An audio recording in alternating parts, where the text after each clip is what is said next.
Intraday ചെയ്യുന്നവർക്ക് normally ഉള്ള ഒരു സംശയമാണ് ഇൻട്രാഡേ ട്രേഡിങ്ങിൽ ഏത് ടൈം ഫ്രെയിമാണ് ബെസ്റ്റ് എന്ന്. ഇൻട്രാഡേയിൽ 2 തരത്തിലുള്ള ടൈം ഫ്രെയിമാണ് നമ്മൾ യൂസ് ചെയ്യേണ്ടത്. ഒന്ന്, നമുക്ക് അനലൈസ് ചെയ്യാൻ ഒരു ടൈം ഫ്രെയിം വേണം. സ്റ്റോക്ക് എടുക്കുന്നതിനുള്ള എൻട്രി എടുക്കാൻ വേറൊരു ടൈം ഫ്രെയിം. എപ്പോഴും അനാലിസിസ് ചെയ്യേണ്ടത് ഹയർ ടൈം ഫ്രെയിമിലായിരിക്കണം.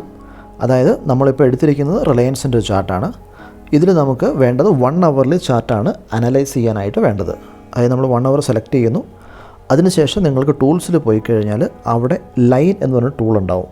ആ ടൂൾ സെലക്ട് ചെയ്ത് ട്രെൻഡ് ലൈൻ ആദ്യം വരയ്ക്കുക.